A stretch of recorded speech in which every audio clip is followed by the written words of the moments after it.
Broodcast on Poets at War, Inkling-style Discord chat, last Friday of every month.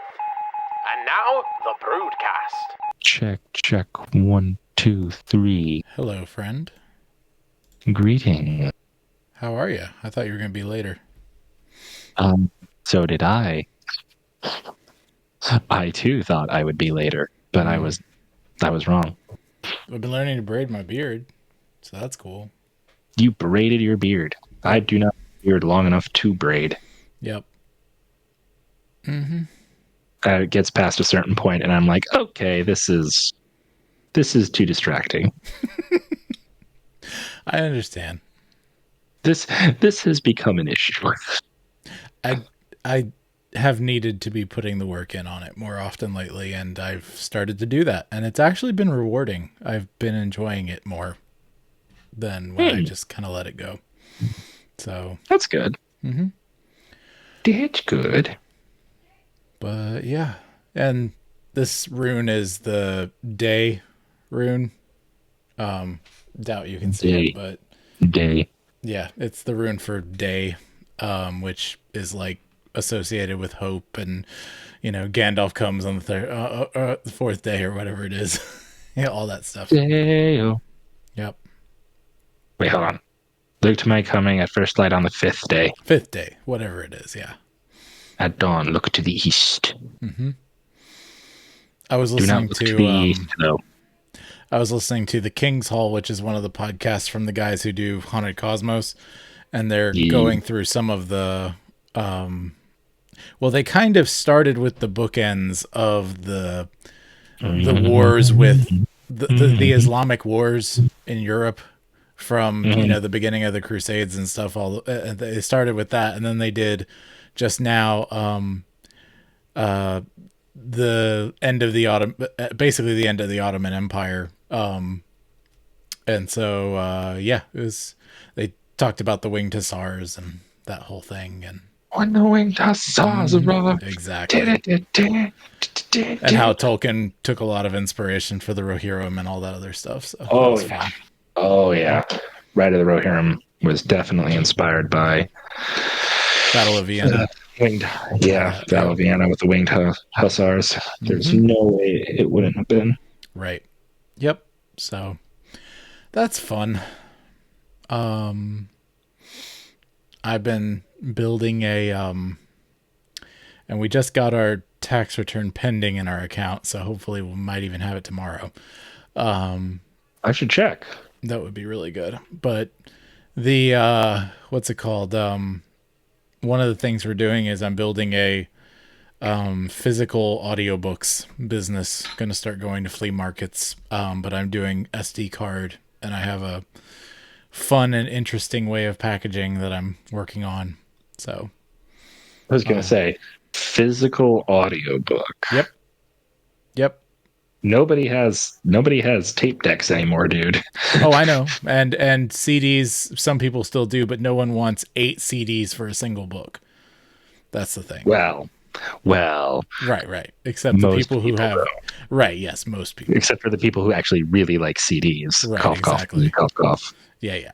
But even then, I'm going to be offering that, because I still have a ton of blank media. I'm going to be offering that as a upsell to burn them CD copy with their product. It's just going to have Sharpie on it instead of, properly printed everything else. So. Proper printing. Yep. So yeah, how's work been? Work has been 8, I guess. This is upside down. Oh no, wait. Down, bouncing off the ceiling. You got me doing bubblegum pop from the late 90s. Yeah. No, work's been okay. I mean, the fact of the matter is that this week I had actually a relatively light week. I practically didn't do anything yesterday. I could have. Yeah. I should have done what I did yesterday, but I didn't. So Here we are. I feel like a lot of people, because of the warmth, have become tired. But it's weird. At least it's warmed here. I don't know what you guys or whatever. Yeah, it's warmed up. Yep. It's definitely warmed up. I don't know why I didn't do what I was supposed to. I just did it. Yeah. It's like, nah. I did other things, but not everything pays bills. Exactly. So, yeah, I know that. Oh man. And that is unfortunately the curse. You have to do the things that pay the bills. Yep. But there's God continues to provide ways that are increasingly better if you are consistent in asking for it. Mm-hmm. So yes. Actually, how's family? Well, Tristan just got down to sleep. He's had a runny nose for some reason. So has Peter. Yeah. Like he got sick. Not like this past Wednesday, but the Wednesday before. Yep. Oh gosh, it's only been a week. Yep. Loud. So he got sick on Wednesday. And like it just hasn't it was really bad, and then it got better, but it hasn't gone away fully. Yeah. And it's the wonderful game that I'm playing of, okay, has this converted from actual cold to teething? Right. Or is this still the continuation of the cold? Right. I don't think it's a continuation of the cold. It wouldn't make sense if it was the continuation of the cold, but I have to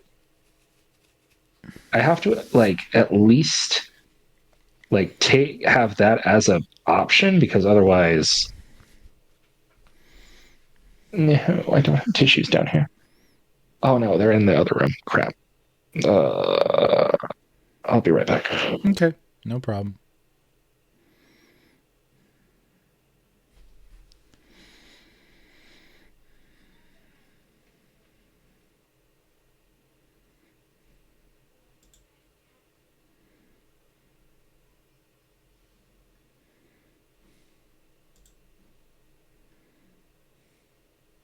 And here we are.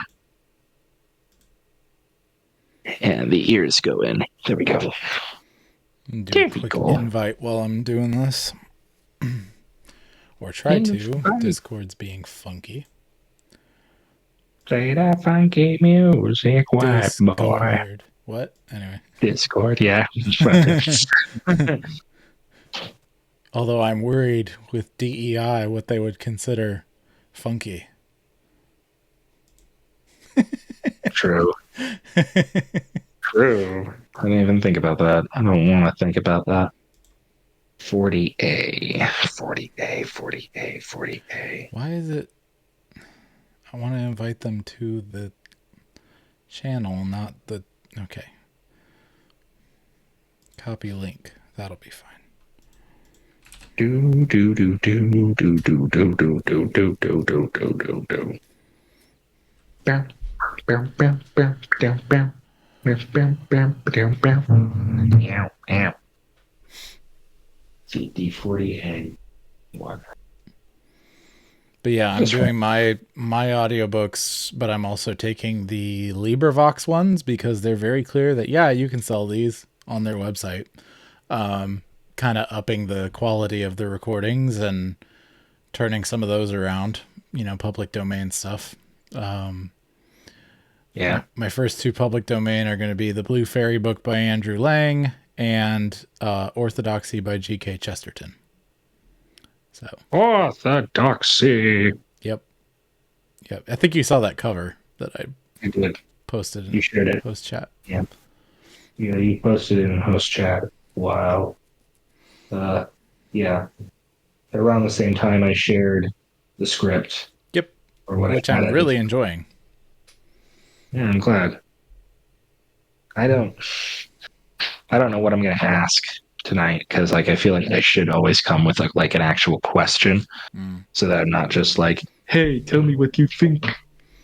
Did you ever read the book The King, the Mice, and the Cheese? It's like a kid's book.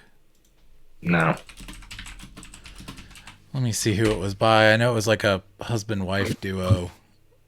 I'll give an image real quick to do a Green Dragon Tap Room real quick while we're chilling. Some of this might make it in the show. We haven't said anything weird yet. Your pants. Your pants. Spank that horse, Brendan. Boy. Daniel joins. He just hears your pants. Did he join? Yeah, Daniel. Oh, Daniel's that's funny. here. That's funny. He's not on. He's yet. Not speaking. All right. There's the image of the book. It's by Nancy and Eric Gurney. And it's one of my favorite kids' books. It's a very traditional story of like you solve one problem but create another one. Yeah. Hello, sir. Hello, we Daniel. hear you. Can you all actually hear me? Yeah. Oh, yes. yep. I hear you. There I am. How you doing, bud? Can you all actually hear me? Pretty good. Loud. I'm just trying to figure out all my settings here. Sure, totally. How dare no you. problem. Yeah. How dare you try to figure out your settings? Don't you know that we spitball here?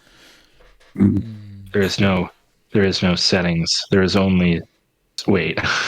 Well, when you have Bluetooth devices that are short of being implanted into your skull, they're there all the time, and they're always messing things up. Yep. Believe me, I know, because I try to help people at my church who have similar issues, and it's like, I don't know why your Bluetooth dongle doesn't work with the church hearing assist device, but does work with your MacBook. I have tried everything with the hearing assist devices, and they work. So, yep. I got my proper bookshelf. Yeah, I see that. You made it. Good. I feel like I'm part of the brood finally. Although most of what I have on here is total garbage. That's okay. It'll get better. We're working on it. We're working on it. Yep. I have a pencil and many sheets of blank paper. I need as many recommendations for booze and books. Oh, there you go. LibriVox.org. As y'all have. Yes. I'm going to set my headphones down and grab a notebook. Cool. Booze and books. I mean, I know what book I'm going to recommend. I'm too far away from the mic. I know what book I'm going to recommend. What are you going to recommend? Roger Zelazny's Amber Chronicles, like I recommend every single time. Although I could more gracefully... I should have thought about that. I can be more graceful. I can just... I could have just switched input devices here. Grace is not something we have. I mean, we have grace, but we don't. Only the sovereign have variety. Graceful. Yeah, we don't have gracefulness. We're all clunky. Yep. We are made of clunk. But yeah, this book that I posted in the tap room, basically the whole story is they have a mice problem because they have a kingdom full of cheese, and so they end up getting cats and they chase the mice out, but then the cats suck, and so they have to get dogs, etc., until they have like elephants, and it's tearing down the whole kingdom. And then they decide to fix the problem by negotiating with the mice. It's a really funny book. Where? Green Dragon Tap Room. It's a kid's book. The King, the Mice, and the Cheese. I see. It's one of my favorite kids' books. And it's just really funny. And tonight I'm going to be bringing up... I'm trying to do this with my comedy superhero troupe shape. I'm trying to do something similar where they're misunderstanding one thing and it leads to another problem and to another problem and to another problem. As they are trying to help their city and end up completely destroying it. So I'm going to ask so, about figuring out the logistics of the chain of events. So, oh my gosh, what's that lady called? Oh my gosh, what was her name? There was a story about this lady who can make spaghetti from a magic pot. okay. And her apprentice decides he's going to do it because she's out of town, and he's smart enough, he knows it, and so he makes the spaghetti, but he doesn't know how to turn the pot off. Straganoga? Or Straganona? Straganoga, that sounds correct. Yeah, Straganona. Straganova, yep. Yep. Straganona, yep, that's correct. Yep. It's it's a similar story. Funny. Yeah. Yeah, similar set up polite, and that did not work. But with like less steps. All right. Why is it is officially 8. It's 8 o'clock on a... Is Alex joining? He'll be on briefly for a little bit with Debbie, but they've got a social event tonight. So fun. Young love. Social. Yes. I'm not sure whether or not to count them as the first Brood romance, because she was added in afterward. But like immediately afterward. So I don't know. Oh boy. Let's see. Well, let me see. I think Aaron said he might be joining us. No, that was you. Cool, that was you. So, yeah, this is what we got right now, and we'll see who trickles in. I'll text Aaron, see if he's available. Sure, if you want to. I guess inside Twitches. I guess I could go first as far as sharing goes, but otherwise we could stall and talk for a little bit just to see if anyone straggles. I'm just saying, like, I think we should channel our inner Russia and be Stalin. There you go. I dig it. So a lot of really angry people at that joke. I got it. It's fine. I know, but they're probably going to be really angry when they hear that joke. I mean, I'm sure there are evil people named other forms of verbs as well, as far as our English language is concerned anyway. Aaron texts me walls of text. Oh yeah, he does the same to the Brood. I get the vast majority of it. Oh yeah, I'm sure you do. It's so bad. I have no idea what he's saying half the time. He's coming up with... Remember, we are recording, bro. So much stuff. I got you. I'm just reminding the Gen Z guy. So, let's see. Not that you were saying anything bad, honestly. No. Yeah.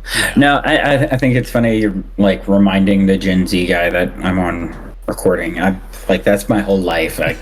I know that there's an FBI dude like on the other side of the camera, like at any Abigail, point at a time. what's up? Hey.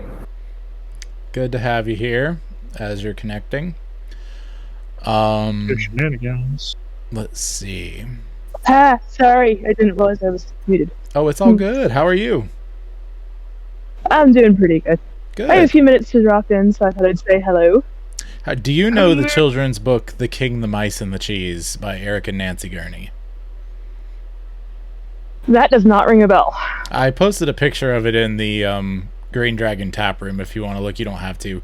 But yeah, I was just bringing it up because tonight I'm going to be talking about my comedy superhero troupe, Shape, and doing a story similar where there's a chain of events that gets sillier and sillier as it goes, where they keep creating a worse and worse and worse problem through misunderstandings. And it reminds me a lot of The King, the Mice, and the Cheese. It was a really fun kids book. I'll have to see if I recognize it. Yeah. Did you just post it? Yeah, it's in the Green Dragon tap room. Yeah. All right. But it basic story is there's a kingdom and they have really great cheese, but they have a mice problem as a result, and so they get cats, and then the cats are a problem, so they get dogs, and eventually they get elephants. and they're tearing down like the whole kingdom, and they have to negotiate with the mice, which they should have done in the first place to fix the problem. So that's fun. Sounds convoluted. oh, it's wonderful. Right up Aaron's alley. I gotta listen to it. It is wonderful. But yeah, it's one of my favorite kids books, honestly. And Brendan said it sounded like Strega Nona. So a little bit like Strega Nona. The idea of Yes. oh, I'm gonna do this. Oh no, I can't stop it. Oh no, it's just getting worse. Right, yes. Yeah. Yep. What are some of your favorite kids books, Abigail? Oh, well, you can't just ask me that off the top of my head. I don't know. Why not? Kids books are awesome. I'm always thinking Well, about I kids books. know. I know I'm a parent, but I feel like I did that as a teenager because I'm weird. Yeah. Yeah. Very apparent. Yeah, I read a fair amount of kids' books with my childcare job, but now I can't think of any that I actually like. My mind has gone blank. One of the recent ones that I really like is Dragons Love Tacos. Oh yeah, Yeah, that's a fun one. I just read that one actually. Hold up, I've never heard of this, and it involves dragons. It's What? cute. I have objections to it because I think that dragons would be energized by tacos and the heat from chili, but apparently they're all allergic. So. Yep. I'll give you the rundown in just a moment. Oh yeah. I am so confused by that sentence. Dragons should be energized because of chili, but apparently they're all allergic. That's a sentence I was not expecting to hear today. All right, let me see here. Here I'm we trying to are. find a rundown of it. It's a very simple book. Okay. Okay, dragons love Your tacos. first They love simple chicken tacos, beef tacos, great big tacos, and teeny tiny tacos. So if you want to lure a bunch of dragons to your party, you should definitely serve tacos. Buckets and buckets of tacos. Unfortunately, where there are tacos, there is also salsa. And if a dragon accidentally eats spicy salsa, oh boy, you're in red hot trouble. So basically it makes them breathe fire and stuff. And so it's just kind of this sarcastic kids book where it's sort of just telling you about dragons and and almost as if it's like a nature book. Yes. with goofy kids pictures. And so yeah, it's a pretty funny one. I like that one. Have you heard? That was cute. What's that one BJ Novak made? He's Ryan on The Office. Let me see, what's his name of his book? He actually made a bunch of them. Let me see. But there's one particular one I'm thinking. Oh, The Book with No Pictures. Do you guys know The Book with No Pictures? That sounds oddly familiar. Pictures. It also just sounds like a D&D magic item. It basically is like it starts out with this book is going to be boring, kids. It's going to have no pictures, blah blah blah. But then yes. My grandmother, she used to do the backyard Bible school things. Yeah. She would have the book with no pictures. I know what you're talking about. Yes. And it basically says, but I get to make the narrator make all kinds of funny noises. So here we go. Yeah. That's fun. Yeah, it's a really good one. It always gets the kids too, because they never pick that one, so you insist on it, and they're all whiny or whatever, and then it's so good. Then they realize it's hilarious and amazing, and books without pictures can actually be good and great, and they would never know until someone read it to them.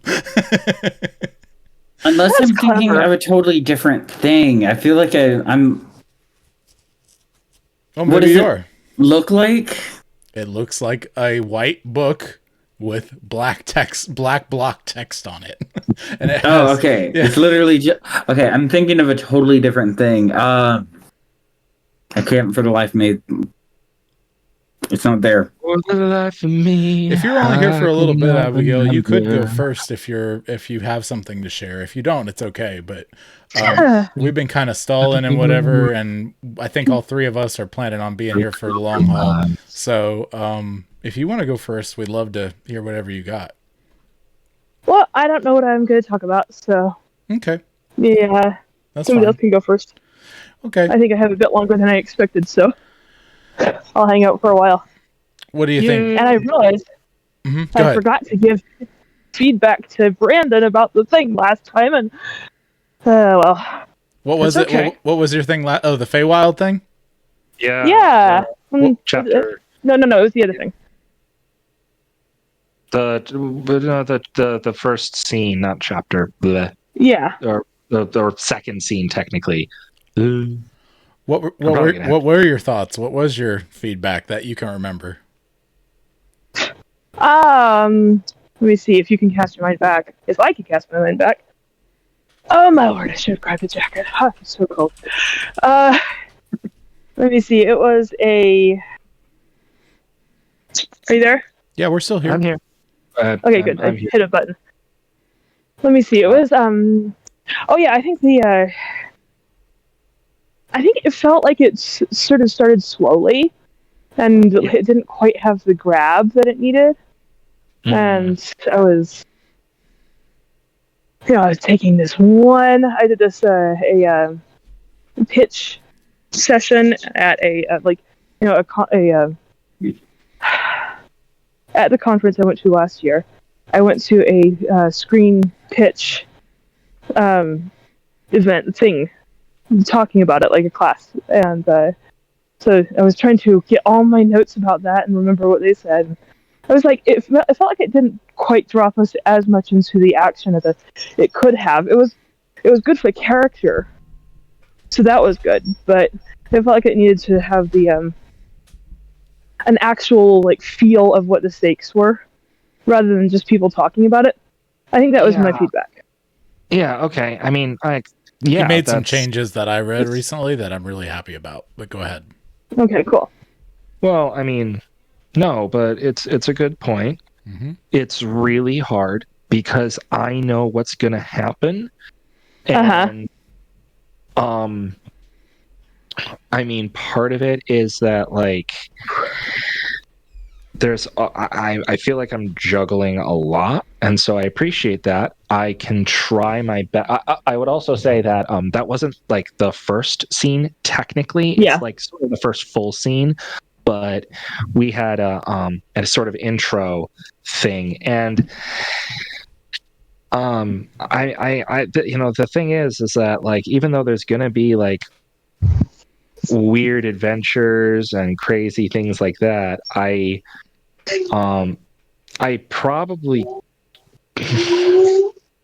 yeah, I'll have to think because your point on you don't really show the stakes, right? You're correct. I don't, and that is I don't want to say, oh, that's intentional, because it wasn't really intentional, but it is pseudo-intentional.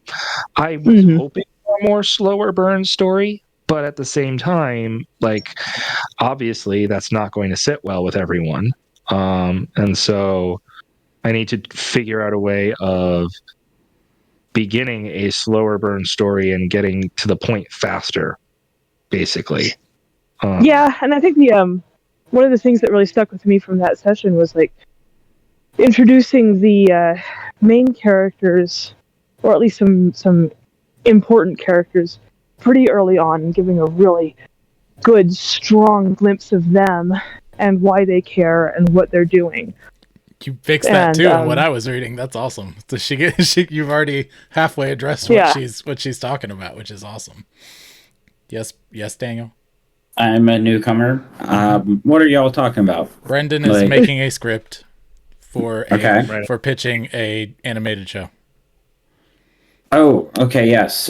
I remember hearing about this way back. What is developed? Y'all are actually writing a script? He is. Well, I am actually writing, yes, now. Like, I am I'm on page 17 of the first episode, or I have gotten up to page 17 of the first episode, I believe. I believe it's 17.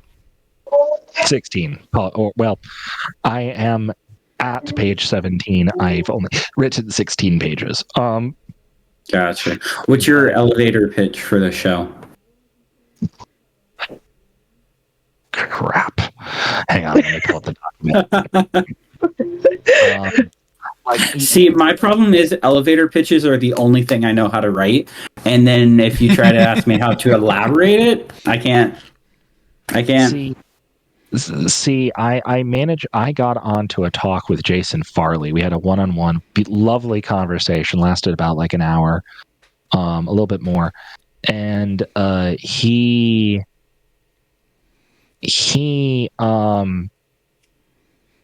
gave me a whole bunch of useful tips. So the elevator pitch is a fantasy buddy adventure story with an angel warrior and a human gardener. A fantasy human gardener, angel warrior. All right, let me try that again. Yeah, being a little bit more clear into the mic. A fantasy buddy adventure story with an angel warrior and a human gardener. Nice. I had a similar like concept for like this story idea ages ago, but the guy was like, he was asking. It was based off of this meme that I found. I think I've shared it in the Brood before. Is basically this guy at the altar just like praying desperately, like, God, send me a sign, and then he does, and he's not prepared. He gets a cherubim, just like boom, sky opens, and the guy is like, just what? This was not what I was expecting. Yep. Yes. So the log line is a slightly expanded elevator pitch. For that, I have, when an herbalist's land is blighted, she finds an opportunity to heal her land when a mysterious warrior falls from the sky. I need to clean that language, but as falls from the sky, I'm already like, it's a stuff bad guy, like, what's going on? Yeah. What were you saying, go Abigail? on, Joshua. No, I think. That was something that I was wondering about, like just the way that it's written, because that definitely has a. Because if he's connotation. falling from the sky, it's like he's not a fallen angel, but it's kind of that vibe. Why did he fall from the sky? Do you want to read the new first scene? I can read. Let me Everyone's read. interested in your thing, Brendan. No, I feel like she definitely has to have that question of like, is this guy like legit? Like, maybe he fell from the sky? Is he like not a? Don't. I'm getting someone's like blowing air. That's me. Oh yeah, that's me. Sorry, let me mute myself. Oh, you're fine. Well, Abigail, if you had something. I'm outside walking the dog. If it gets bad enough, I can just mute everybody. Well, here, I am sharing the most recent PDF in the Green Dragon tap room. Mm-hmm. I will read the intro scene. This is the first thing you see. Okay. I'm, for the life of me, having the hardest time trying to navigate to the Green Dragon tap room. Chapter 1, text channels. Boom. There. Okay. Script Feywild. Is Feywild not a licensed term from D&D? It's not? I would have to double check. But even if it is, this is just a working naming convention. Yeah. Like, I can change it. You could even spell it different and it'd probably be fine. F-A-E wild, or whatever. We're not going to worry about it. The point is, here's what happens in the beginning. So, start. Exterior forest, night. Begin on a black screen. However, have small blue lights begin to float from camera view into the dark void with twinkling bell-like noises. Joanna. My darling Ava, or Eva, I need to figure out how I want to say her name. I read it like Eva. Okay, my darling Eva, I need you to know something.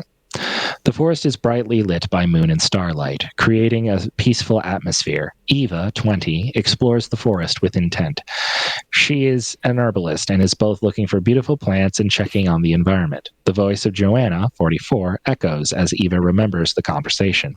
Joanna: this world that you are in is full of mysteries and wonders. At the same time, you must never forget that even the most mundane things can be beautiful. Up on the celestial mountain, we see Aram in angel armor. At present, he is an angel, and we cannot see or discern any features. He is preparing to do battle with a greater demon, a terrifying monster from the chasm of chaos. They stare at each other for a moment, then with blinding speed clash as two titanic forces. Joanna: just as there are many things we know, there are many things we don't know. There is richness, depth, and meaning behind everything. Back on Earth, Eva finds some flowers blooming by a brook. She takes one with a smile, careful to put it in a small vial and placing that in a messenger bag-like sack. Joanna: in searching to understand these things, you will learn to love and cherish them. You will learn to defend them and to nurture them. Back at the Celestial Mountain, Aram battles the demon. Both are clearly skilled. Both are strong, and each attack and parry each other's blows with no real winner. Joanna: you have spirit, my daughter, but do not think that you're alone in this. Be kind to everything, for you do not know how what you do will impact the hidden world. Eva comes across some plants that are withered by the blight, a sickness that is affecting the area around her village. She is concerned and carefully, with a gloved hand, takes a sample, placing it in a separate vial. As she moves, she accidentally knocks one of the blighted plants into the water, and it completely disintegrates. She kneels next to the water, touching it gently, and whispers, "I'm sorry," to the water, though at this point we can't hear her. At the mountain, Aram is now losing to the demon. As the fight goes on, he is thrown down off of the mountain. He loses piece of his armor as he falls, though we do not see his face. And he careens to earth like a shooting star. Eva sees the shooting star fall, and the last words from her mother's speech echo in her mind. For all that is beautiful, all that is true, is worth cherishing, even if we don't see it. And then we go into the scene that I read last month. That's the intro scene. Like, that's the first thing you see in here. And I'm trying to sort of establish the point of the story. And the tone. And you introduce both of the main characters. Yes, I do introduce both of the main characters. And how they are. I gotta see how many people removed away I am from the lead singer of Demon Hunter, real quick. Tay, I didn't mean for this to be the thing. I was going to share the next stuff that I wrote, actually, but no, you're good. I'm just, it needs Demon Hunter in the soundtrack. I don't know about that. But my whole thing with this is that I want a story that is beautiful, and that is like you say, you're immediately questioning, why did he fell? Is he a fallen angel? I know the answer to the question. The short answer is he had some lessons he needed to learn. Okay. And so he was brought low, literally, so that he could learn the lessons. And when he returns, he can do his job better because of it. That's the long short of it. He's not a fallen angel. He's not evil. And that's sort of part of this thing in this world. I'm not sure if I'm going to do this well enough in the first episode, but I need to establish that on Earth, there are some people who sort of know that there's a hidden world, but most people seem to not acknowledge it or not sort of do anything. Like they don't, they just sort of are like ignore it. And so Eva doesn't know that, or Eva doesn't notice that that he's an angel. She doesn't know he's an angel until, like, she can't confirm that he's an angel until, like, halfway through the story. If not, like, maybe not halfway, but like 2 or 3 episodes in is when it becomes when it's clear, and like they confirm, like she can confirm that, oh yeah, no, this guy is not, he wasn't human. As is, I still have more work I gotta do, but Hey, Alex. What's up, man? Oh, just say hi for a second. What's up, Debbie? And other person? hello friend, my old darkness. Hi. What's up, y'all? This is Brantley. What's Zach. up? What's up, Zach? And Dave. Hi, y'all. What's up? Oh, not much. We're at a party right now. Mhm. Just stepped away for a second and say hi. Very Hi. cool. Good to see you all. Not much. Get out, my child, but don't make too much noise. Y'all were cutting in and out. You know, usually people sit down on chairs. I am currently standing on a chair. Did we interrupt that. anybody? They're right next Brendan was just running together, down but she's some. on a 10-foot. Brendan was just running down some Feywild stuff. Did we interrupt anybody? Yeah, Brendan was just running down some Feywild Hello? stuff. He wasn't really okay. They're having issues. Oh no. So, Hello? Internet isn't great. Hello. Yeah, internet isn't great for y'all. Okay. All right. Well, there we go. Okay. where That did you works. come from? Where did you go? Abigail, what did you think of what Brendan had to share and where he's at on this project? If you can unmute. If you can't, it's okay. Yeah. So let's see. It says she's unmuted, I think, but anyway. Did you have more, Daniel? Shoot. No, not. I had something, and then you asked, and then It went away. yeah. It's all good. Brendan, do you have more to share on that?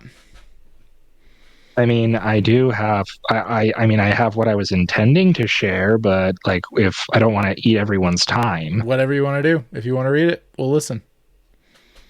okay. It seems I'm not most really people planning are on sharing, but like I don't have anything really. right. If anything, it's just going to be after some questions about world building and how me and Aaron can kind of get a little bit more Sure. cohesive in how we're trying to do this whole co-authoring thing. It's Sure. tough. All right. Yeah, Brendan, read your thing. Okay.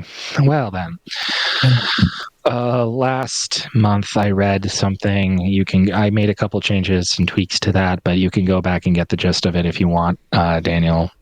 It's on the YouTube channel. Okay. Basically, after Eva and her father, who's one of the village elders, talk, they have a conversation. He kind of comforts her and, helps her through the difficulty. And now it is the next. I shouldn't read the whole thing, but I'm going to anyway, because fight me. There's no one else around. Exterior village day. Eva walks through the village. Unreached by most of the industrialization of the day, the roads are dirt and the houses tend to be half timber in style. Even though it is missing some people, some kids still play in the street and adults walk along doing errands. Eva smiles and waves, occasionally exchanging words with passers-by. Everyone knows who she is, and no one harbors any ill will. She eventually comes to one of the larger homes and enters without knocking. Interior, Jacob family home day. Eva enters, taking off her shoes, and then moves into the home. Eventually, she comes into the kitchen and sees her mother, Joanna, sitting at the table, cutting vegetables for a stew. As she looks up, it is apparent that she isn't feeling well, but is working anyway. I am having trouble navigating to where you're at in the document. Page 11. Oh, cool. Which is if you're using a PDF viewer, 12, because the title page counts as a page. I'm at the sort of most of the way down at the first line of Joanna. Oh, exit village day, right? Exterior village day. Yeah. I just read that. Then we're in the interior Jacob family home, and I'm at Joanna's first line. Sweet. I got you. Oh, hi, Ava. Ava. Hi, Mom. Feeling any better? Joanna.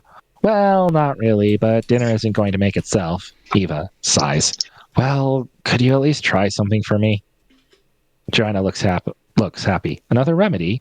Eva, somewhat sullen. Hopefully the first one that actually works. Joanna. Just because the others aren't curing this doesn't mean that they aren't making us feel better. Eva produces a small vial of light blue clear liquid with plant petals in it. I tried mixing blank, figure that out later, with blank, figure that out later, and infusing it with blank, figure that out later. Joanna takes it and drinks it down. She finishes it, pauses, and makes a face. Eva, is something wrong? Joanna, it probably will work just fine, but you may need to brew it in a bit more water. Eva nods, pulls out a notebook, and jots down some notes. Eva, you've been throwing out blight-adjacent food, yes? Joanna, yes, and since you told us to do that, things have been getting better. Eva sighs and closes the book in frustration. Another symptom that doesn't make sense. Joanna looks at her daughter with both pride and sympathy for her frustration. Joanna, what do you think it is? Eva, I'm starting to worry this isn't anything. She trails off, making a vague hand motion as if trying to grab or knead something tangible. Joanna's face starts to turn serious. You always told me that there was more to the world than just what we could see. Joanna, yes, and you've always been sensitive to such things. Eva, well, what if this has nothing to do with the dirt or infection or anything like that? What if this is a non-physical thing? Joanna looks away, staring out the window at the sky. Eva, I'm sorry, I know that isn't helpful. Joanna, quickly. No. Pause. No, I'm afraid you may be very right. A moment of silence as they sit and let that weigh in. Exterior, village edge day. Eva heads up the hill toward her house. It's a little ways outside the village to allow her access to the forest and a variety of plants that grow there. The stream from the forest runs under a tiny footbridge in front of her house, where a huge variety of multicolored flowers grow. Many herbs grow from the hanging pots, and the gardens are a wide variety of plants. And in the gardens are a wide variety of plants. Eva walks up to the door and knocks gently before opening the door. Interior, Eva's hut, day. Eva enters into a single central room that holds almost everything. In the center is a cauldron that has seen more use recently, and along the walls are bookshelves filled with books and a variety of bottled plant life.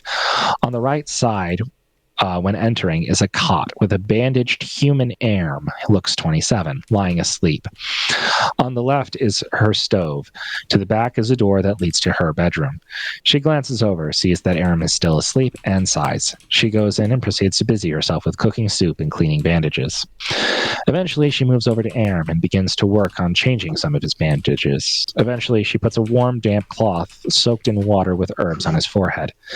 After she turns away, his hand suddenly shoots up and grabs her wrist. He looks directly at her, leaning forward with his limited motion. He winces, opens his mouth, and from it emits a strange sound. It has a musical quality, almost like chords, but distorted. Eva, what? Erm shuts his eyes as if concentrating in pain. Then they explode open as he desperately tries to regain control of himself. Where am I? Even grabs his wrist and takes a kneeling position next to him. Easy, you're safe. This is village name here. You were wounded. Erm, I have to get back. I'm not done. Eva, forcibly pushing him back. You are hurt, and you shouldn't go anywhere in your condition. We will get you back. Just rest a moment, please.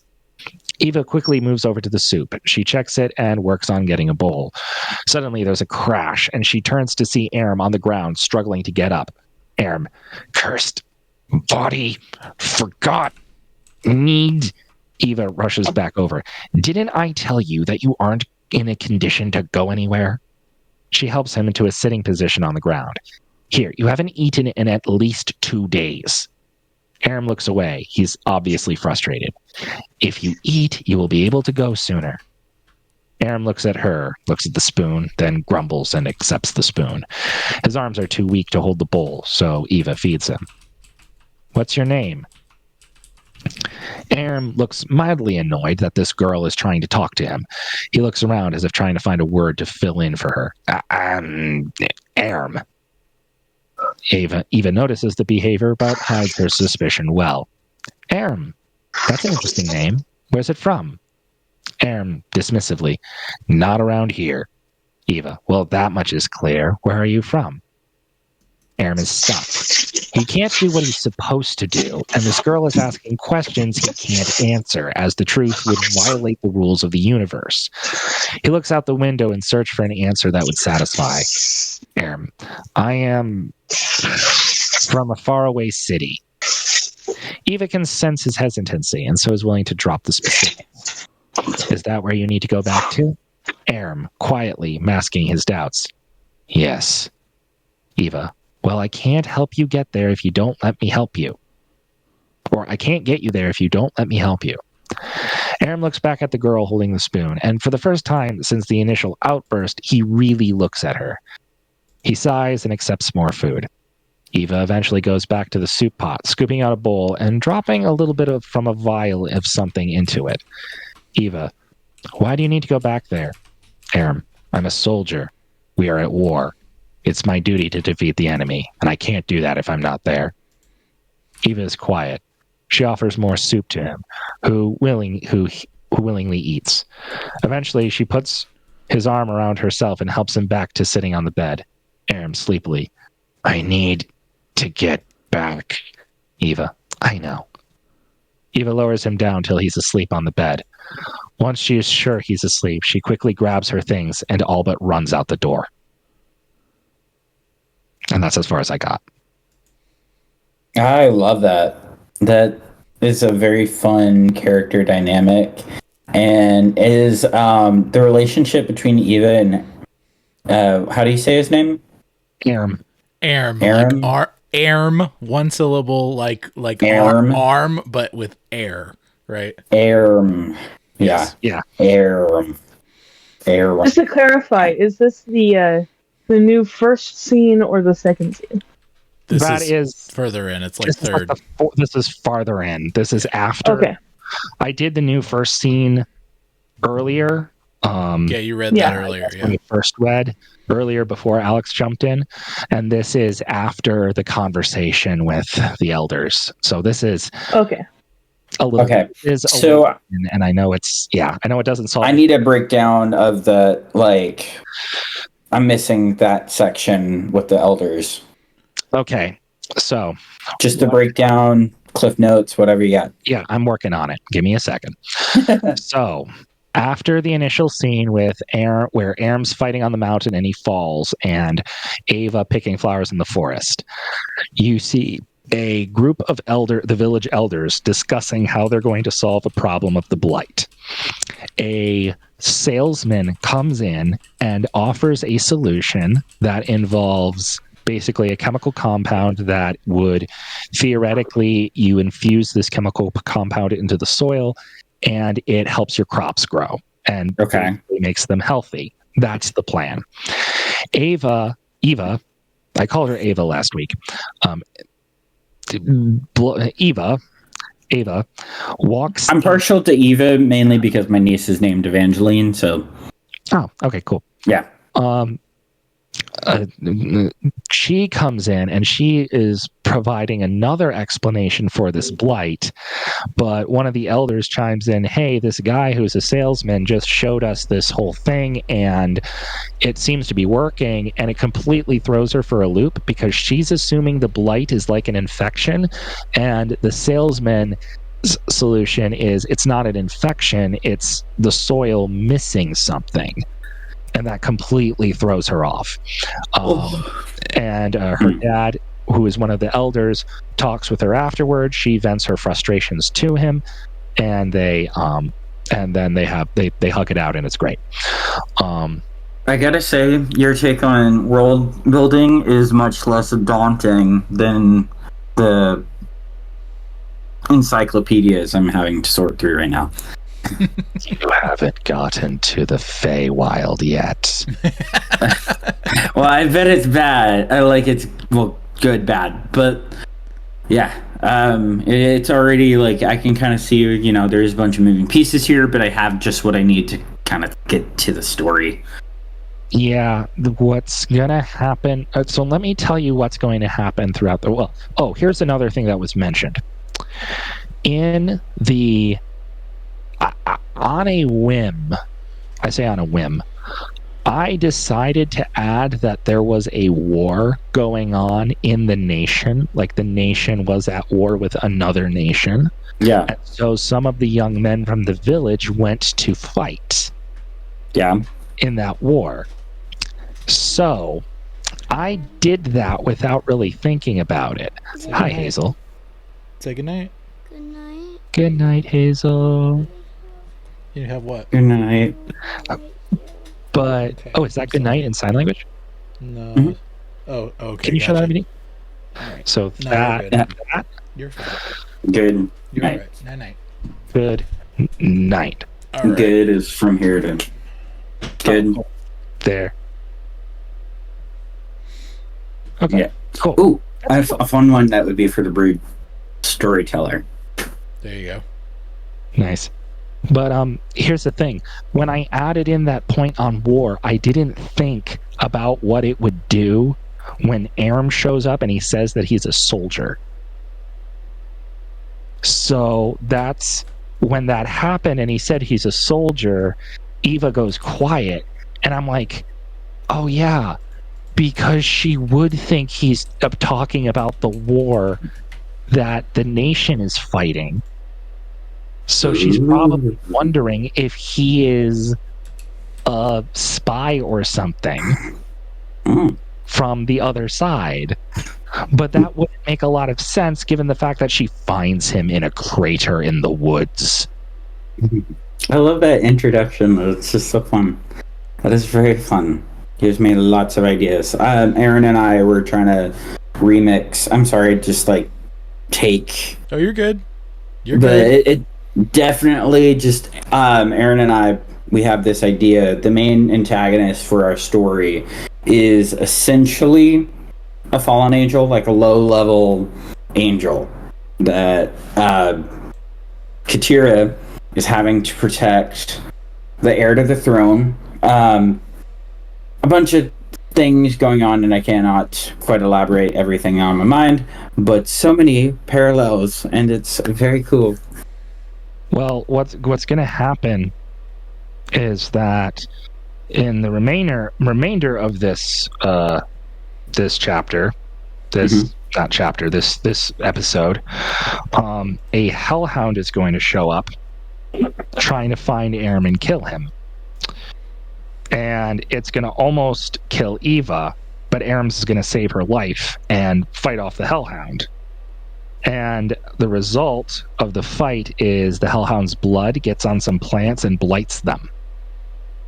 And so Eva now knows, hold up, you know something about the sickness in my village. If you help me heal the village, or heal the land, I'll get you home. And that's how they start their journey. What does she have at her disposal that makes that believable, I guess? Like, what can she do to actually help him get home? He's wounded. He's wounded. He's Okay. wounded from the fight previous and from the fall. Now, like he's gonna be the one to get home, but she's gonna be there to make sure he stays alive.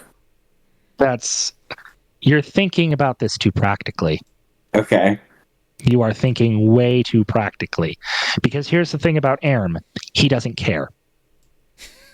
Okay. Okay. Erm's entire character arc is he starts as my job is to destroy evil. He's a materialist. A spiritual materialist. He is he's a spiritual materialist. His job is I kill evil. I destroy evil. That's what I do. I don't deal with the rest of that nonsense. And he has to do that to be someone who, yes, destroys evil, but also nurtures good and appreciates beauty and mundane and appreciates the things that he is destroying evil for. That is his arc. So he starts off not giving a crap about Ava. It's like, you want to get me home in exchange, and if so, you will help me in exchange for me somehow giving you something to fix your land, whatever. If it gets me home, sure. That's his thing. His entire purpose for existence, as far as he is concerned, is fighting in the war in heaven. He needs to get back to heaven. Gotcha. And yeah, the fact that he's now human, that's a problem. But as far as he's concerned, he can deal with that problem down the road. Gotcha. He is extremely trigger happy, and he's going to just go. And so Eva's not offering him anything as far as he's concerned, other than, okay, well, you proved to me that, all right, well, you helped me, and you are saying, and you have a cart. All right, that'll do. We'll drive there, sure. And Erm is going to actually kick off the initial shift into the Feywild. Basically, she's just saying, I will support you and make sure you accomplish your goal. In a way, sort of. Okay. But she doesn't, but he's not being forthcoming. Remember what he said previously. What I said previously, he can't tell her what's going on because that would ruin the balance of the universe and the rules of the universe. Gotcha. Erm is lawful neutral with this super hyper emphasis on lawful. Okay. All right, I'm gonna have to go now. Yeah, okay. Sorry. Yeah, I didn't mean to. See you later. All right. See you, Abigail. Bye. It's all good. She said she didn't have anything right away. And might not get to anything. All right. So she's going to hop off at some point. Yeah. But it's fine. There's just so much I can't. Yeah. It's like you're asking all of these questions, and I'm like, I can't tell you without spoiling. He's getting there. Okay. Well, this may end up being a shorter one tonight, but that will be fine if that's what ends up happening. Let's see. Tree person. No. I'm going to, for her sake, kick her, because I don't know if she knows that she's still here or what. Just for now. Disconnect. There we go. Okay. So, all right. We have mine. And since Daniel has not heard, you haven't heard a lot of my comedy superhero series, have you? No, I haven't. I keep meaning to. Yeah, and read stuff and listen to stuff, and yeah, it's fine. It's fine. Yeah. Not a problem. So I have a comedy superhero world that is separate from my main superhero world. It's specifically for comedy. It's sort of in the vein of Powerpuff Girls and Justice Friends, which was part of Dexter's Lab, and just kind of like parody superhero sort of situation.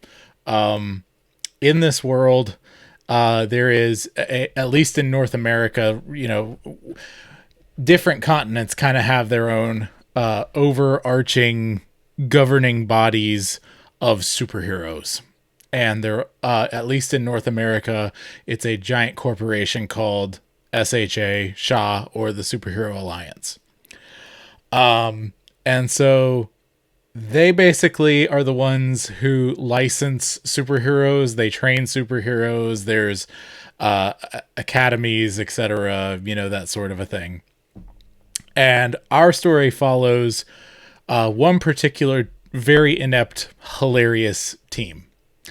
The main leader of the team is Captain Majestic, aka David Daniels. He is a slightly older than middle-aged, like 50s sort of guy who has been a paper pusher in the office of Shaw for years. He is sort of like your typical big chin hero, flies and has super strength, right? And he talks like this, and he's very excited about everything. And sort of dopey and lovable. His niece, Dana Daniels, is Robo-Girl. Her parents were killed in a car crash when she was a baby, and they fixed her up with cyborg parts, and so now she's a cyborg connected to the internet, has all those powers as well as enhanced strength stuff. Am I still online? Hello, people. Hello. Okay. Hello. Cut out there. Hello? For a minute. Hello? All right, we good. That was weird. That was odd. Okay. What did you cut off on? And we're cutting off again? Odd. Check. 1, 2. It's 1, 2. doing this like 1, 2, 1, 2. Is the sun getting angry again? I don't know. Are there more solar flares? Are there more solar flares? I can hear you now. All right, there we go. All right, there's Daniel. He's moving again. All right, are we good? Okay. I think. Okay, where did I leave off? Yeah. Where did you leave off over and over and over and over? You were saying Robo-Girl. Yeah. Yeah, I heard Robo-Girl, and then where did I leave?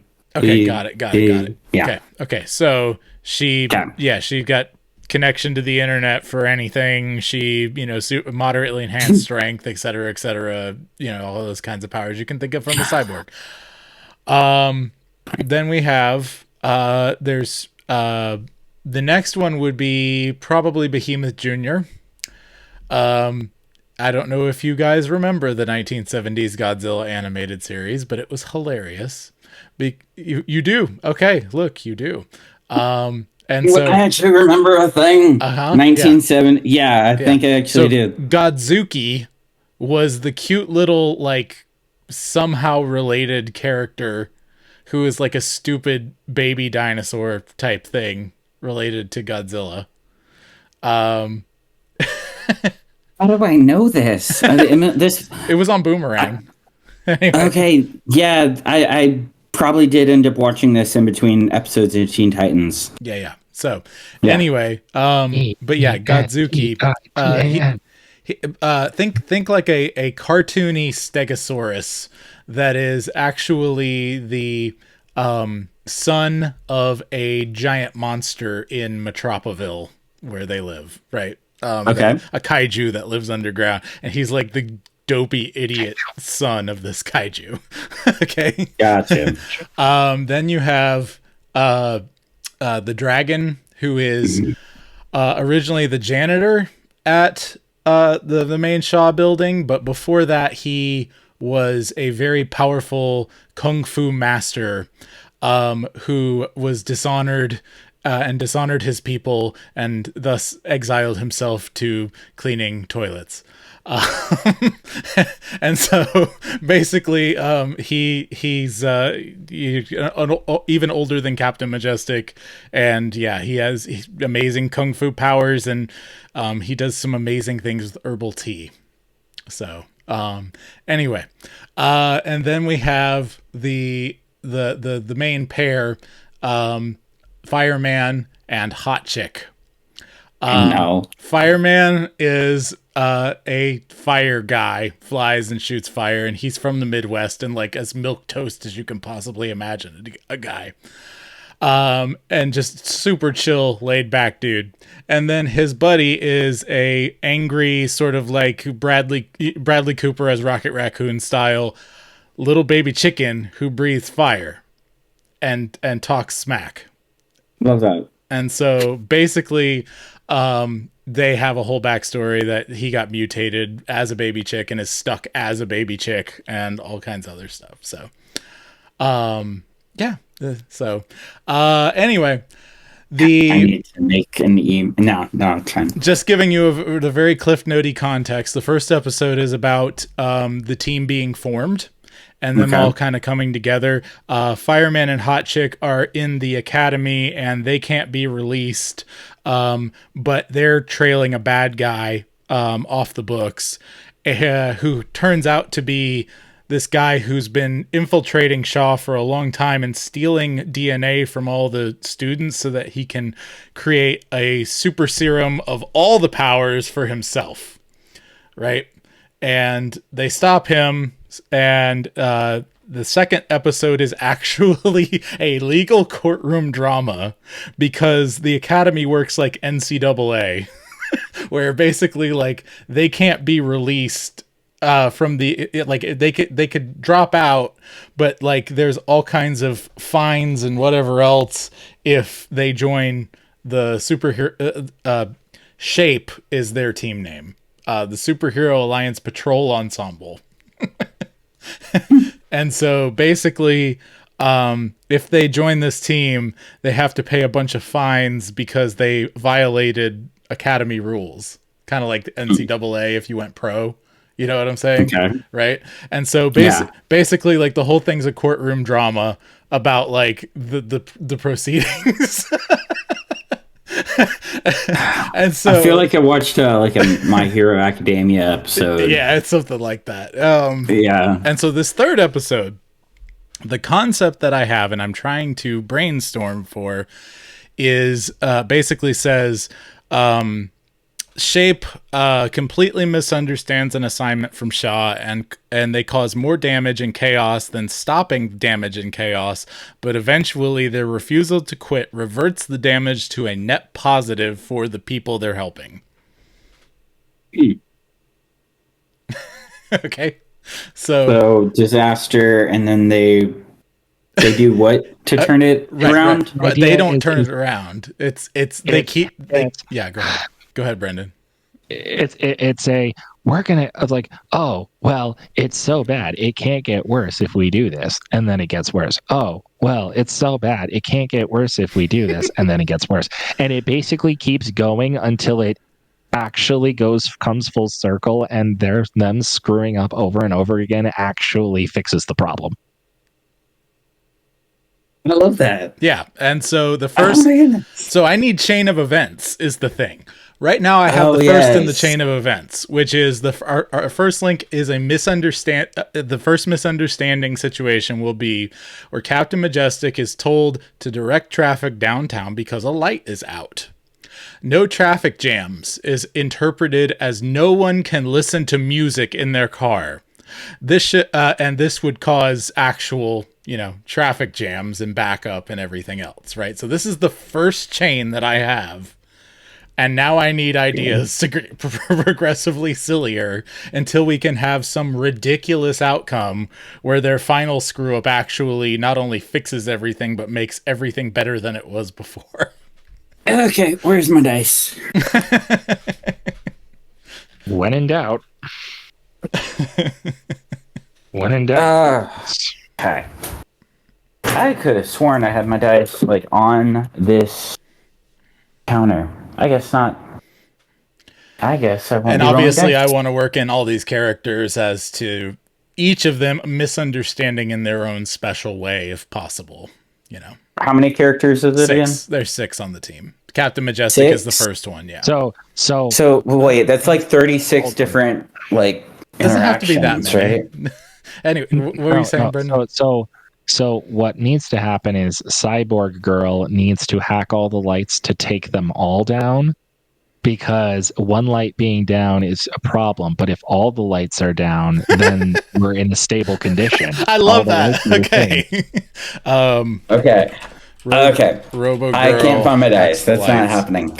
Okay, so pen and paper, I guess, will do. What are the characters? Just abbreviations. Captain Majestic, Robo Girl, the Captain. Captain Majestic, Robo Girl. Robo Girl. Okay. Then you have Behemoth Jr. Okay. Then you have the Dragon. Just the Dragon. Yeah, his name's Fu Wong, but he goes by the Dragon. Okay. Then you have Fireman and Hot Chick. Okay. Okay. Fireman. Check. Yeah. All right. So the original problem is what? The original problem is Captain Majestic hears go downtown and direct traffic and no traffic. We can't have traffic jams. No traffic jams. And it determines that as you can't listen to music in your car. So he's going individually to all these different cars and telling them to shut their music off. Okay. For their own safety, causing actual traffic jams. That's the first one. Brendan said second one, and I generally agree. Only one light is out. If we took all of them out, then that would fix the problem. So she hacks the thing and turns out all the lights in Metropaville. So they're not just trying to fix problems; they're actively trying to cause more. No. They misunderstand. Okay, so with the Robo Girl thing, what is she trying to do to solve things? Well. There's the way that the logic has. I say the logic. Remember, this is incompetence on display. Right, and this can be from Captain Majestic, but telling Robo Girl what to do, kind of a thing, possibly too. It could be all kinds of things. Go ahead. And her whole thing could be like, if you say so. Yeah, exactly. But the thing is, the idea is one light is down, that's causing problems. But if all the lights are down, then it creates the same across the entire environment, and so it should stabilize the... I guess he's just expecting everybody to obey all the traffic laws and people need to be paying attention more. If all the lights were down, I'm sure they all would pay far much more attention. Or something. I know when I'm driving, I have a really hard time paying attention to the lights. In fact, I'm basically on autopilot. Anyway. Yeah, something like that. So now we need to figure out what the next situation is. And we can bring in bad guys at any point. We can bring in all kinds of things happening. Yeah. Well, the thing is, it doesn't have to be number 2. Right. Like that can be farther down the chain of events. Sure. If we need to, but that's one example. Maybe a bad guy shows up and he is doing something with he's sucking the electricity out of the light, and so that's why the light is out. And Captain Majestic is like, but if we hack all the lights and turn off all the lights, he can't suck out the electricity, and so that stops. Ooh, I like that idea. Yeah, bad guy getting power from the lights. I like the idea that they're they're trying to fix said problem, but they're just bad at their jobs, right? And so it just spirals, and so they are trying to do good, but it doesn't work. Yep, I like that. Okay, so basically we've got all the lights off. Let's start from that point. Yeah. This is just like a D&D campaign, but no dice rolls. It's all nat ones. But then all your nat ones equal an automatic roll to a nat 20 on the next turn. Yeah, okay, it's just not one. Right. Oh, shoot. There's actually this storytelling game I love to play with my nieces and nephews, and it's called Fortunately, Unfortunately, where you tell part of the story, and you say, you have the storyteller, and he's basically saying, once upon a time, there was these people in this setting, and the next people say, unfortunately, this happens. The next person adds and says, fortunately this, the next person, unfortunately that. Right. That's basically what we're doing, just with more words. So let's start at the lights are all out, and bad guy is not getting any more power. Maybe he's fighting them. Maybe he ran away. Whatever we want to do. So fortunately, lights are out. Unfortunately, bad guy runs away. Unfortunately, Well. It's like bad guy is drawing power from the lights. Turn them off so he can't get more power. Right. Turns off, causes more traffic problems. yes. All right. Well, So you stop the bad guy. What about at this point? What about at this point? He's still concerned about the traffic jams, so now we need to shut down all the radio stations. What if they're like out there physically? That's hilarious. What if they're out there physically trying to like direct traffic and get into some hijinks there? Like someone just legit gets hit by a truck. So I have a question. Mm-hmm. Is there Chick-fil-A in this universe? Oh my goodness. I mean, if not Chick-fil-A, I could definitely say, Christian fast food chain with another catchy name that everyone knows exactly what it is, Or just name it literally that, what you just said. Right. Well, what I'm saying is Christian fast food chain. Chick. Yeah, hot chick. Hot chick. I was gonna say she kind of makes me think of a certain spice. Oh, he wears hot pink colors. That's hot definitely chick, yeah. That's got to be a bit. That's got to be a bit. Well, it's like Francis from A Bug's Life, right? Oh, the traffic jams, and then they send it out that hot chick is going to go direct traffic, and then everybody is like, hot chick. What was your hot chick thing, Brendan?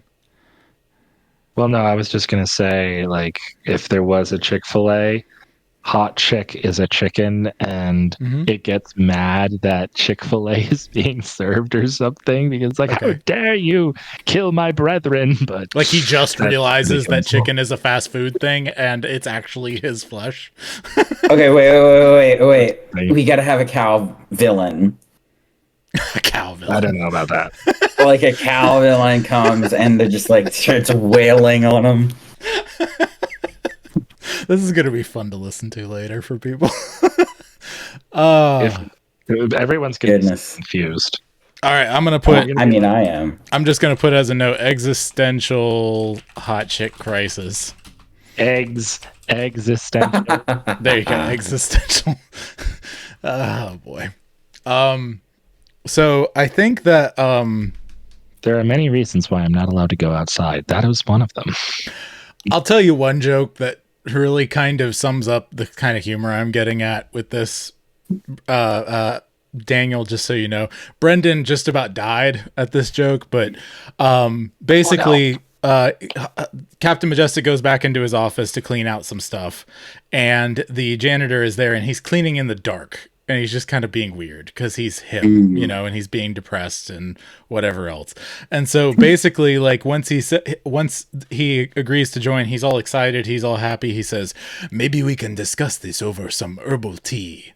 And Captain Majestic says, "I'm okay with the tea, Foo, but I'm completely drug free." Anyway. Oh my goodness. Anyway, let's see. Can I pause just a random side note? Yes, anything. It has nothing to do with anything we're talking about now. If I only get these ideas, it's fine, but whatever. So this was the mini that I painted. Love it. This is the lower leg up to the knee of the miniature I'm currently building. Ooh. That'll be big. It's gonna be big. Nice. It's gonna be huge. It's like the fates in Hercules. It's gonna be big. Yes. How do you remember these? I have a recording memory, sir. All the audio I've ever heard is somewhere in there. Oh my gosh. I kind of envy you. I just want to brew.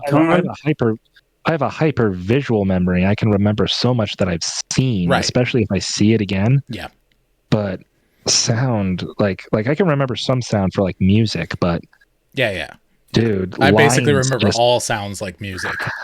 I'm that way with recipes and stuff. Like if I taste something, I know what I've missed. Yeah. And I'll eat like a cookie that my mom makes, and it's like, you have to melt the butter, and she always gets so angry at me. So, what were you saying about BroodCon? Imagine what. Oh, I was just saying the RPG and storytelling stuff. We need a BroodCon. Oh, I know it. It would be so fun. I've told you all about the role-playing game. It's called Dread, right? Mm-hmm. It's like, yeah, all you do is you have a wooden tower, Jenga tower, I guess. Yeah. Ooh, I thought of a funny one. Yeah. I just really thought of a funny one. What if so one of the things that Fu the dragon alludes to is that he was a part of a superhero team, quote unquote. It was more of a clan in Japan, whatever that he was part of. And he dishonored them and whatever else. What if it's all family, kind of thing like you would expect, but like some of them are coming to visit today and he has to clean his house. And if he doesn't, so like him sneaking off to clean his house does something. I don't know. But his clan's coming. His clan is coming to visit him, and that does something. I don't know. Forgive me for just butting it again, but what is this episode like revolving around? Their incompetency. Okay, but it's like a lot of like loose strands. Nothing's cohesive. Well, that's the thing. It has to be a chain for the story to work, right? It has to be this leads to this, leads to this, leads to this. And so right now they're loose strands, but as long as we get enough strands, we can start braiding and tying it together. You see what I mean? Okay. Yeah. So it's basically they're trying to save the day is the thing. And then but everything just keeps getting worse and worse. Yeah. You better. Okay. What do we have so far? Right now, we've got the first thing is the he interprets no traffic jams as no playing anything on the radio, which in turn creates traffic jams. Right at this one light, bad guy comes up. He starts sucking power. Or bad guy has been sucking power out of the lights, but they just notice it basically. And he's growing bigger, and they're like, oh, we need to shut all the lights down. So they shut down all the lights. People are crashing everywhere. It's really crazy. Captain Majestic determines something to the extent of or somebody suggests that it's because they're still listening to the radio. The radio must be hypnotizing people. They're reading into their original command once again, and then they have to go shut down all the radio stations. In that regard, we could have Fireman create a solar flare, or basically like a simulated solar flare for that kind of. I feel like the chaos that they're causing would definitely draw the attention of some world powers. Oh yeah, and like they're 100% coming in. Like someone's getting swatted, and yeah. Yep. Yeah. So that's kind of where we're at. And then the other things we don't have connection to yet is Hot Chick's existential crisis, realizing that fast food chicken is actually made of chickens. And then Fu Wong. Does he just have like a full-on mental breakdown and like get into an argument or fight with? How could you? Because fast food workers. Well, Fireman's a Midwestern farmer, so like he's gonna be like, "How could you do this? You were raising me for meat." He's like, "No, you're a rooster." I kind of want. Yes, that needs to be a thing. No, you're a rooster. I kind of want Hot Chick to like go in and barge into like some fast food joint, get canceled on like all the social media. If I could tie that into something, that would be hilarious. But yeah. And then Fu Wong's family is coming and he's coming to visit and he's distracted. Possibly Fireman creates a simulated solar flare in order to shut down the radio stations like they were saying, because they think people are being distracted by that. Yeah. Yep. But we can have one individual crash somewhere off site cause something to get dumped into the water supply, or we could have this is why I need Alex. He's got like all the city planning stuff. I need like you know what I mean, like Dang. oh boy. But yeah, we've got some good stuff here. This is definitely a good start for tonight. I don't know that anyone else is coming, but we can definitely hang out a little bit and talk. I've been trying to get Aaron to come on board because we're just not on the same page about how to do some stuff world building wise, and yeah.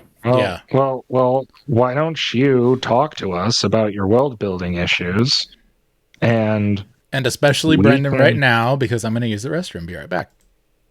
Okay. Thanks. So right now we have kind of top-down view. We have these beings called the elders. They're kind of meant to embody and represent different aspects of creation, taking heavy inspiration from the days of creation in the book of Genesis. So you get like the first half of them are all male, and they're kind of like the canvas. They're light. They're the expanse. They're the physical elements of that world.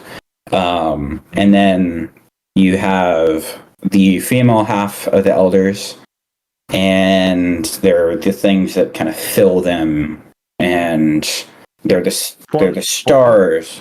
Pardon? Yeah. So you have day 1 lines up with day 4, right? Yeah. Yep. Yeah. All that. Realms and rulers. Yep. Realms and rulers. Yes. So you have them, and we wanted to have a clearly kind of pseudo pantheon type situation. Just lack of words there. Anywho,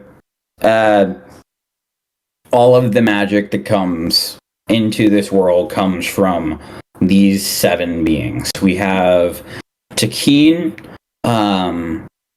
the Elder of Light. Tequila. Yeah. Basically the father time figure. Yeah. Then basically what you end up with, I'm trying to remember the days. Oh my goodness. What's day 2 again? Sea and Sky. Sea and Sky.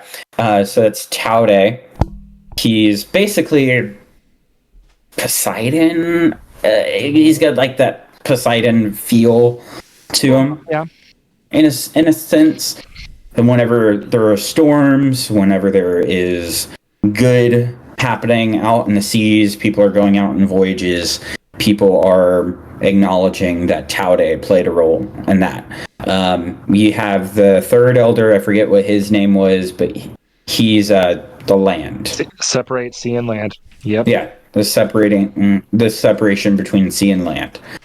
So like each of these beings called elders, kind of recapping a little bit for Joshua, each of these beings called elders are the days of creation. So they're like the physical elements of this world are alive and active and impact the story. And all of the magic comes from these 7 beings. So you have the first half are male, second half are female.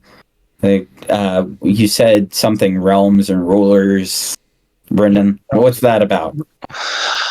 The way that Genesis 1, that part of Genesis 1 is structured, you have each of the days lines up with the 3 afterward. You start by doing the realms, so light and dark, and then the rulers, sun and moon. Right. Sea and air, fish and birds. Yeah. Sea and separating sea and from dry land, plants and animals. Yeah. So the realm is light and dark. The ruler is the sun.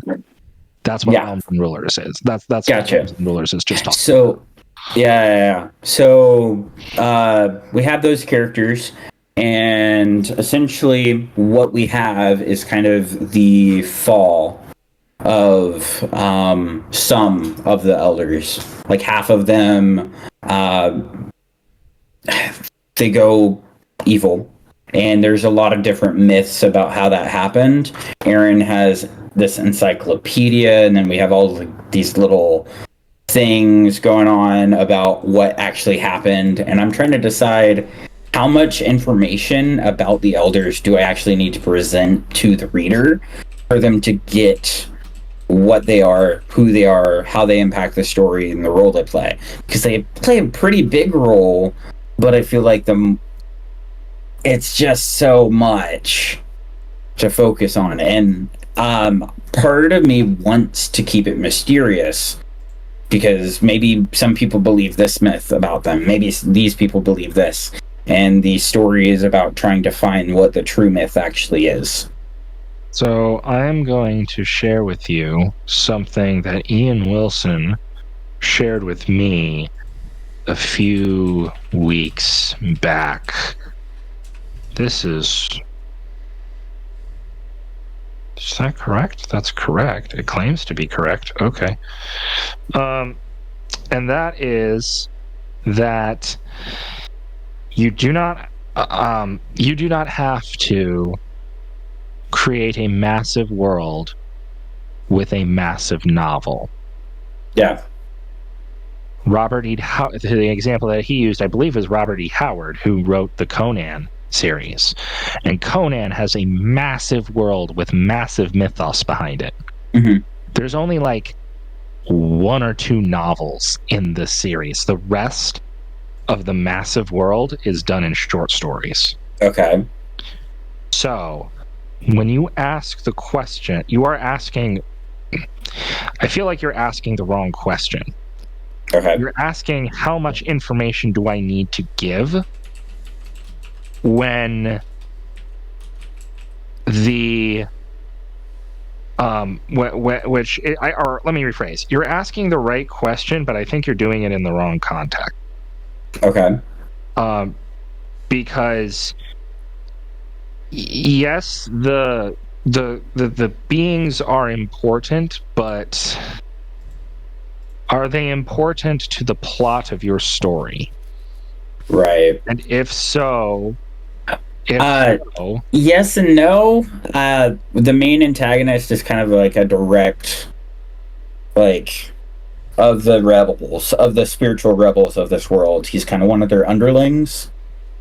So he derives their power directly from who he's aligned with. Okay, so they're like clerics in D&D who get their power from their gods. More or less. Getting his power from his allegiance to the force of evil. More or less. Basically, the system that I'm thinking of, and I don't want to get too elaborate, each of the 7 elders has 7 heralds.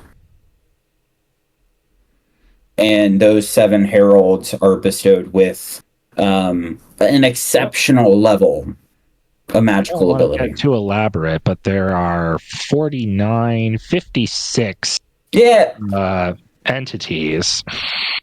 We don't know all of them. We just know that they're there. I don't want to get too elaborate, but there are 56 entities. Yeah. I'm being a little turd, but I know. But you're welcome, Joshua, for the censorship of the public school kid in me. Because turd was not the first word that came to mind. That's okay. 56 entities. Yeah. I know my math, bro. I know, I don't. So it's just play D&D. Yeah. Anywho, yeah.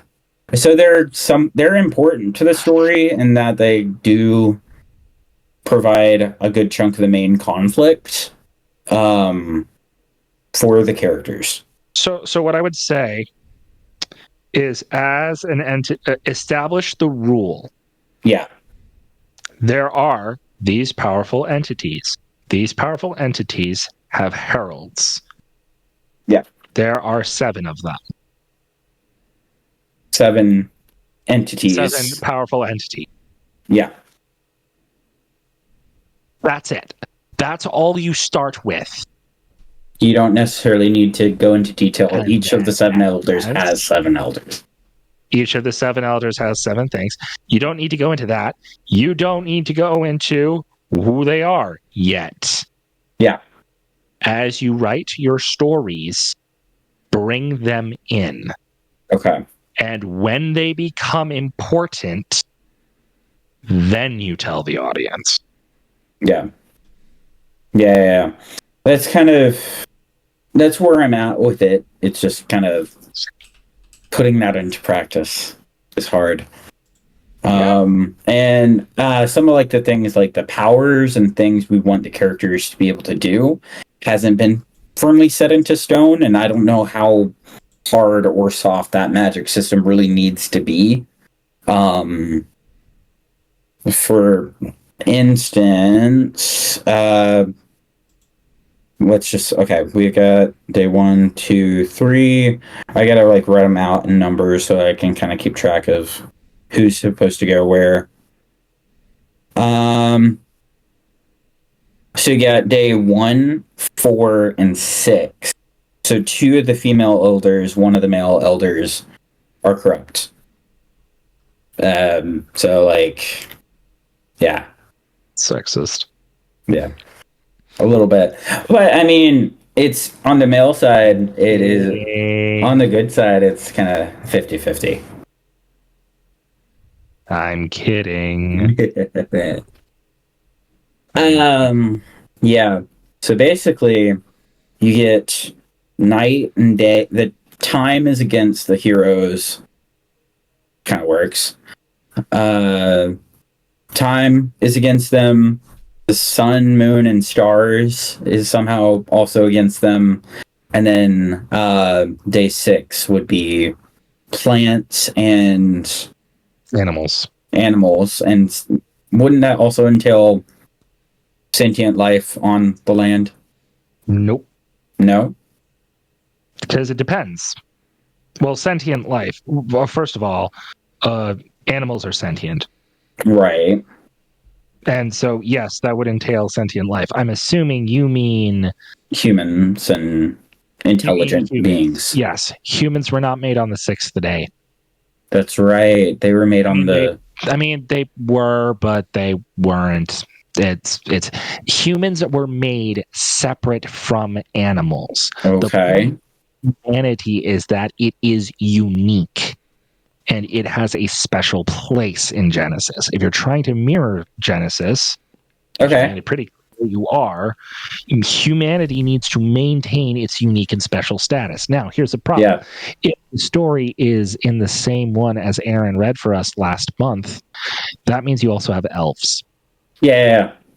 And that complicates matters because now we have multiple, we'll call them soul-bearing, because I know it's an argument on whether or not animals have souls, but we're going to call them soul-bearing. We have multiple soul-bearing beings that exist.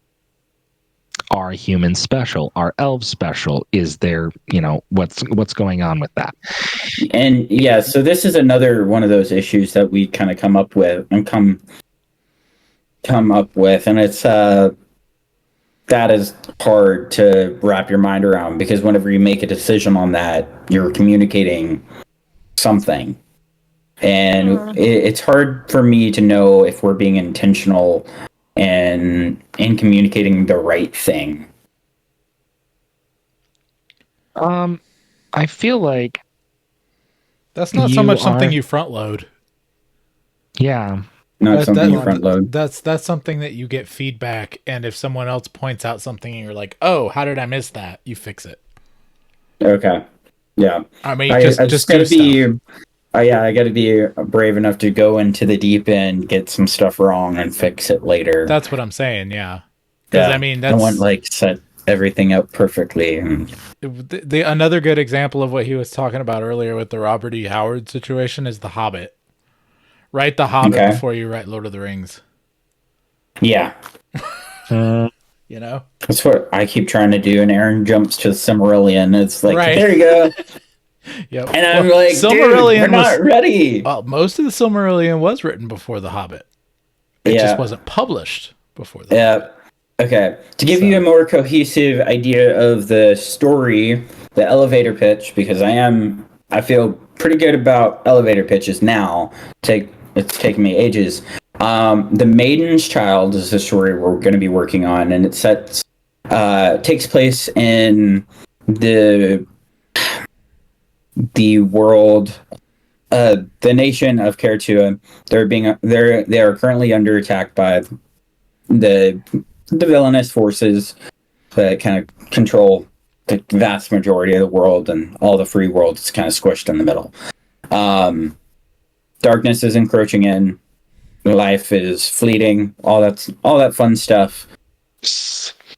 Katira, human midwife in the land of Karatua, is helping House Adarian, who's currently in the process of defending their home while also giving birth to a child, a potential heir to the throne.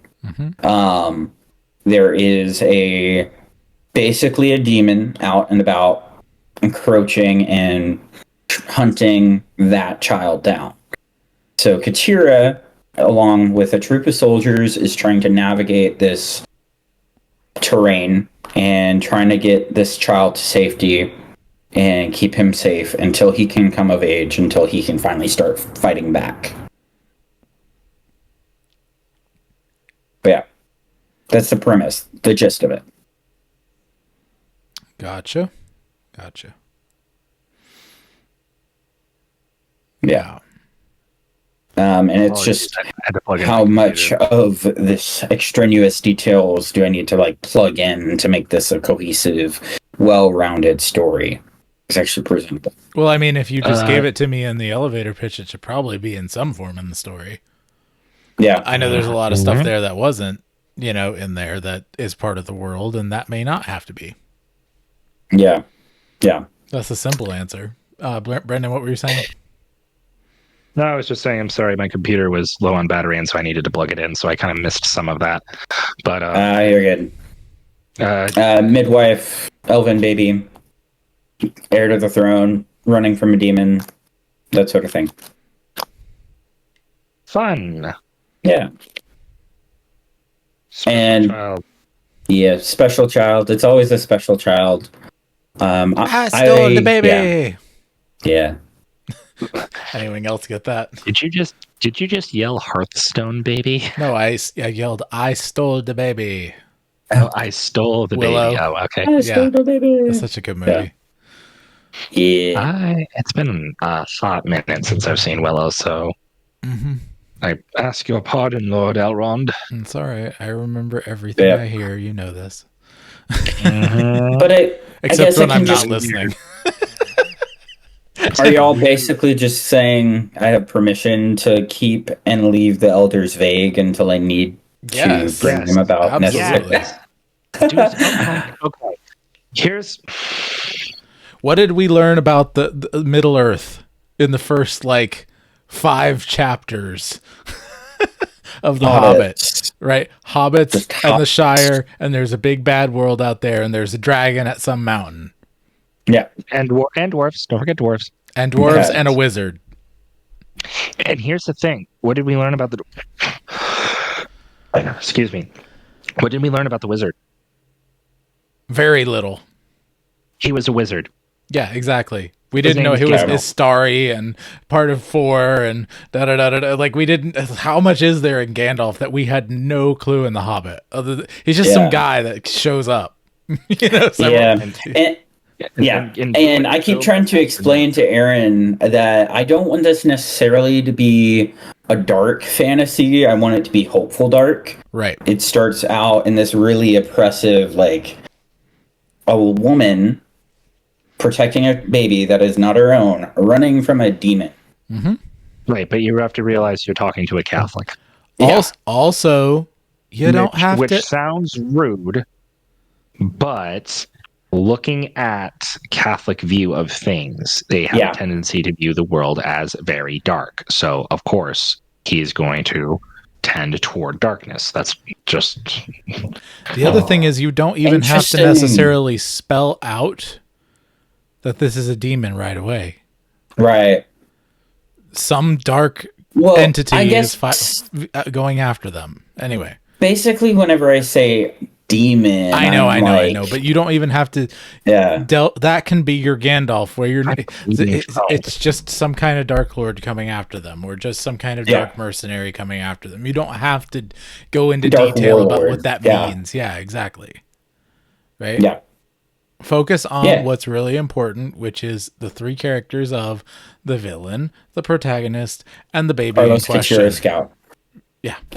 Yeah. Carlos, Evil Warlord, Katira, main character, Scout, Baby King. Cool. Yeah. The Makes edge sense. face. So, Edgy. I want to keep going on this, but I do want to go ahead and wrap the recording if you guys are cool with that. Go ahead. Everybody be your family's bard. Do not turn to the right or to the left, and the Lord will be with you wherever you go. We'll see you next time in the trenches on Poets at War. This is the Broodcast, Inkling-style Discord chat, last Friday of every month. To join, go to joshuadavidling.com/Discord.